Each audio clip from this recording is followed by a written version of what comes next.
Hello, Aries rising. Welcome to Scopes Unshamed for June 2026. I'm Britten LaRue, creator of Emergence Astrology, and I started this project, Scopes Unshamed, a couple of months ago as an extension of my larger project known as Unshaming the Signs and Unshaming Your Chart. So, before we dive in, I want to make sure that you know that once a year, you can come and study astrology with me in the Emergence Astrology Pathway. We open doors at the summer solstice, June 21, when the sun moves into Cancer, and it lasts for an entire year. This is a way to go deep with me. If you love going deep with me here, you will go into year two. And if you love year two, you will go to year three. I found it to be true that most students of mine come into my world and stay for many years. So I created the Emergence Astrology Pathway so that we could move in a very conscientious, thoughtful, discerning way through the most refined and potent teachings that I've created over the years that I've been doing this. So I'm putting a link in the caption for you to be able to go check out the course page and begin to think about, do I want to join Britten in the Emergence Astrology Pathway? It's a huge commitment and it will change your life because it's like real deal transformational teachings with astrology. If you want to make sure that you don't miss out on information when it comes to this, I hope that you will follow me on Instagram at Britten LaRue. And there will also be a link to join my newsletter. And that way, when I say like early bird has opened, you can make sure to get the lower price option of early bird at the solstice. So I hope to see you if you want to come study astrology with me. Like we go deep, we all get to know each other really, really well. It's a profoundly loving community. And as I said, extremely transformational. The only people who really shouldn't come in are the people who want their life to stay exactly the same. All right, let's look at June. It's a big month, I feel like. I was looking at it like, whoa, okay, where do we begin? First of all, I want to speak a little bit about moving from Gemini to Cancer, like at a high level. Gemini is the last sign of the spring in the northern hemisphere, the fall in the southern hemisphere. So it's what we call a mutable sign. We're really adapting, shifting, metabolizing all that we have been learning since a major thing happened, which is that we left winter with the audacity of Aries, taking us out of our nice caves, bringing us into this totally new time. So Gemini is like that. It's the totally new thing that Aries launched us into. So Gemini is an energy that's got a lot going on. It's busy, it's buzzy, and we're really coming into a flourishing of like what we've been learning because I feel that the Mars and Venus ruled signs of Aries and Taurus, and then in the fall, Libra and Scorpio, they really take us somewhere different. Like often we didn't even know we were going to be launched into this totally new space. So Gemini is like the flourishing garden after you've been really working hard and making some important prunings in that garden. And now it's very teeming and alive. So there's a kind of freedom to Gemini that's intelligent. It's part of Gemini's intelligence that for you, Aries rising, it's like your ideational mental world, your wordscape, how you like to learn, and like all the things that you're learning and synthesizing and putting together. And oh my goodness, busy, busy, busy, busy, busy, busy, busy, busy. The freedom is helping us see what fascinates us, what draws us to it, what we really want to learn about. And then this energy has a very different shift when we hit the solstice, because now we're launching into an entirely new season, the season of summer or winter in the southern hemisphere. starting with Cancer, which is cardinal water, launching us into an entirely new season. And this is very different energy. I always feel that I want my containers that are going in the spring to all end before the solstice, because when the solstice hits, we're going into a totally new chapter. Like those things need to get wrapped up. So in my school world, I always wrap things up in Gemini because Cancer is going to be like this totally different thing. So I launch Emergence Astrology Pathway in Cancer because it's like a cardinal launch, like now we're going into this whole new space. So the energy shifts profoundly with the solstice. And Cancer invites us to really be with the loyalties, like the roots, the home, the family. We shift from teeming freedom to a sense for the loyalties and like where care is. And it can be a very sensitive time as we become aware of how things have changed in a year, and we become aware of how things have changed over time with our loved ones, with our sense of where we come from. There's like with Cancer season for Aries risings, there's a kind of return to what we're from. And for me, as an Aries rising, I always find it to be a very incubating time, like I am being taken back into the womb somehow to become again.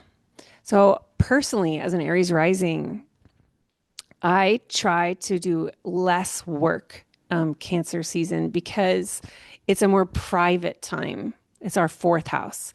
It's like more private, more inward, more just like, who am I? Where am I from? What is the context of me? What, who am I at these foundational levels? And there's often a lot of like subtle, energetic, feeling based things that are moving around in Cancer season that I really want to, I've learned I really need to listen to. I really need to be with those feelings. I need to move through some healing, perhaps. I need to go through that alchemy so that on the other side of Cancer season, when we hit Leo, I can like be like, oh, now I understand where I'm going in my creative life again. Oh, I'm returning to planet Earth now, understanding where I'm from more. And I think it's important to name that because if you're really trying to push through a real public thing at that time, I feel like the winds of the time may redirect you back inward. And then it could feel like, oh, am I failing at that? But it's just the intelligence of this time of year for you, Aries rising, is it wants some internal private recalibrations, healings, recovery. Recovery is a big thing, repair. And that is really something to hold for yourself. I'm like doing cradling in my arms because it's a time for self cradling. And what you're really cradling is the younger selves who want to be seen by you. And these are all things that I teach how to do, and they're central to my work because this is all very lunar, and the moon rules Cancer. And in the lunar teachings that I have, we learn to care for all of our younger children. And that helps us feel more anchored in ultimately to present time, to the parent that we are now to ourselves, to carry on with our bold, emergent tasks, our goals, our risks that we're taking to participate here as audaciously as we want to as Aries rising. Like as Aries rising, we're here to be bold. But it's hard to be bold when we have younger parts of us that are scared, that are insecure, that want our attention to meet their needs. And so a lot of Cancer season, I think, brings those things up. So I'm giving you that in advance to help you consider it as June progresses. And I'll speak to it again when I see you in July. There's a very fun happening in June. It's one of the sweet astrology spaces of the pieces of the year, which is Venus and Jupiter are coming together on June 9th. June 9th is put it in your calendar. Super sweet that Jupiter and Venus are coming together at it's 25 of Cancer. If you have anything near 25, you might want to look at it. I've got my Mars chart ruler right next to that point. It's going to be interesting to see what happens there. So, because this is happening in such an internal place, it may be that, you're hearing the astrologers talking about like, wow, like manifest with this one, but it's not a super manifesty place in your chart unless you are looking to manifest stuff for your living space. So if you are like wanting to get a new house or something, or like you're moving or you're in a big house project, there's a lot of blessings around that. But otherwise, to me, it's very like private world kind of blessing, which is amazing, which is amazing. So like hold your loved ones, and especially the loved one that is yourself at this time. Then we have the new moon in Gemini on the 14th. It's at 24 of Gemini. So you might want to check your chart. I got my Jupiter real close to that one. And this is going to be ruled, we say, by Mercury in Cancer. So that means that Cancer is that Mercury and the moon are what we call in mutual reception for this. And that's a fancy astro term for when two planets are in each other's sign. So Mercury's in the moon sign and the moon is in Mercury's sign. And I am telling you, I always see mutual reception as like a real bonus energy, like real bonus vibes. So I feel like whatever you may be learning about that inner Cancer world at this time, because Mercury will be moving through Cancer even while we're in Gemini season, whatever is coming up, there's this opportunity to really feel into how you want to learn from this, setting intentions at the new moon. For me, my intention is almost always to listen wisely. That's my new moon intention every month. And I have an 11 card spread that I do at the new moon. And then I allow myself to listen into those cards across the whole of the cycle so I can be as like attentive, wise as possible with what I'm learning right now. How do you know what you're learning right now? What's coming up in your life? What's coming up internally, what's coming up through the people that you know, what's coming up through your dreams, what's coming up in your relationships. All of that's giving you information. Especially notice how you're thinking about it, because Gemini for you and for me has a lot to do with how we self talk and how we create talk, how our words create our world. So, this could be a beautiful time to really notice like the relationship between word creation and feeling and what it means to feel. Like word and feeling. And how do these work for you? How do you create words from feelings? And how do words create feelings? And how are they two separate things? And how would it increase skill in your life? How might it be supportive to you to get more and more refined and mature in how you distinguish between the two and notice how they interrelate and affect your life? So those things can be up. Then we have something important worth mentioning, which is that Chiron moves into Taurus. So Chiron moves into Taurus on June 19th through September 17th, then goes back into Aries and doesn't come back into Taurus again until next April. Okay, so we have had Chiron in Aries since 2018, 19. And that's been going through our first house.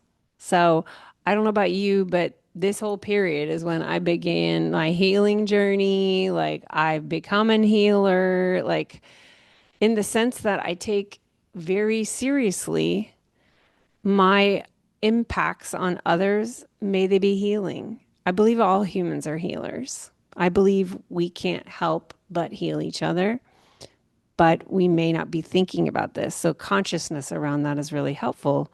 And Chiron has been helping me so much in accepting my role as a wounded healer or as someone just who has a medicine cabinet that I take care of and I build skill and devotion around and people come.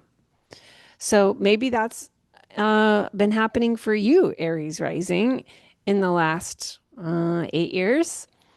And then now we have Chiron shifting and moving into our second house. And I'm going to be having my Chiron return because I've got my Chiron at 2 of Taurus. So you usually get it around when you're 49, 50. I'm 48 now. And at that point, there's this kind of rising up of the big healing themes of your life. So here I go. This is the work that I'm doing as my Chiron return approaches. So what do we need to know here? Chiron is going to be there for a long time. So this is a long transit, and it may be bringing up more and more healing invitations around, I would say, the relationship between your somatic sense of safety and the healing your body is calling you into, especially just like helping your body feel anchored on planet Earth and in present time, like really being here. And the relationship between your sense of being in a body and being safe in a body and how that relates to being on planet Earth with money, with scarcity, with abundance, with your livelihood, resources, and any how it's interrelated, the healing we do with our bodies, with the healing we do in our relationship to abundance and to livelihood. Huge themes of my life since I am a Chiron and Taurus native. And for you, wherever you have a Chiron over the course of this transit, you will be invited into a lot of learning here. And this is really profound because if you accept this invitation to heal, you will find so much more abundance. You will find how resourceful you are. You will find yourself to be resource seeking. Give it to yourself. And it will support your body in feeling safe to be here. Pretty cool. So that's just glimmering here at the beginning, but you may notice a shift right away. And then finally, I want to talk to you about the end of the month because we've got kind of a bonkers day. We've got bonkers astrology on June 29th. There's so many things going on. Okay. So this is going to be the full moon in Capricorn because now the sun has moved into Cancer. So the polar sign where the full moon is Capricorn. This is where I happen to have my moon. A lot of personal astrology is coming into fore for me in 2026. My goodness. Okay. So there's a lot happening here. Because meanwhile, we have this full moon, which brings us this kind of heightened energy of, whoa, so much of my life is being illuminated at one time. It's often like highly energetic. If you're a sensitive feeling person, it can feel like, whoa, I need to get away from people at full moons. Ultimately, this moon it's ruled by Saturn because it's in Capricorn. Then Saturn is in Aries, which is ruled by Mars, and Mars is in Gemini now, ruled by Mercury, and Mercury is in Cancer, stationing retrograde that very day, not joking around. So Mercury will be still in the sky the moment of this full moon, and it will be a very important part of that full moon because it's in Cancer opposite the moon and is ultimately overseeing the whole of the astrology. So, what do you need to know? When Mercury stations retrograde, this is often a time of just kind of like, whoa, we can really run into situations where we realize that we in the world were not communicating well with one another. Maybe it's with yourself. Maybe it's with your community. Maybe it's with a loved one. But given where you have Cancer, this may often be a time where you start to see how some childhood patterns of behavior, fourth house, make it difficult for you sometimes to speak clearly because you learn to do a certain pattern of communication to stay safe for a caregiver. And here we are in present time where the past is also always present. And some of those patterns may be showing up as like communication glitches. And you may be seeing it in the environment for you too. Like other people are communicating from a wounded place or a traumatized place, and it's creating difficulty to make connection with one another in a way that's like moving the communication along. So this is a time to pay attention to these glitches and thank them for giving you the opportunity to see where healing needs to happen, where self-care needs to happen, where you can see yourself and recognize like that pattern was part of my childhood, but it's not who I am now. And I want to be better in being more direct in how I communicate rather than indirect because there's like a feeling thing that's making it hard to be clear. So that may be forward and illuminated with the full moon. Things may be coming up career wise too, because Capricorn is your 10th house. Then also that same day, we have Mars doing a thing called squaring the nodes. If you're more new to astrology, just know that this may be pricking, poking, triggering some deep things you're learning right now. Meanwhile, Jupiter enters Leo. Jupiter has been in Cancer for a year. Jupiter's in a sign for a year. So 12 years ago, Jupiter was in Leo. You can go back then and think about what the themes were because the whole next year, Jupiter's going to be in Leo. And this is really fun. I think it's going to feel really nice having Jupiter in your fifth house of creativity and hobbies and play and fun.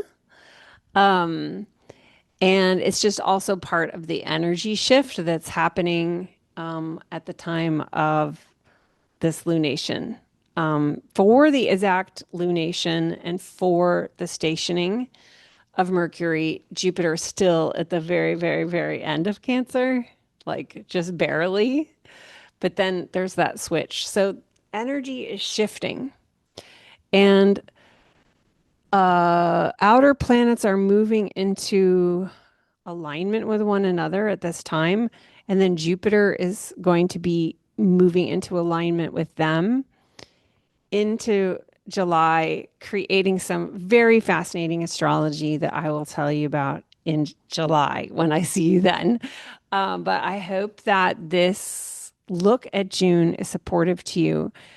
Reminder, I'm pitching. If come learn astrology with me, the Emergence Astrology Way, which is very much about astrology as a healing language, a language of repair, a language of recovery, a language of renewal, and a language of remembering. I teach astrology very differently than you'll find anywhere else. So if you like the way my approach feels, if you want to get in on this, This is the doorway because it won't open again for another year. It's a highly transformational commitment. The link to learn about the class is in the show notes. Thank you so very much.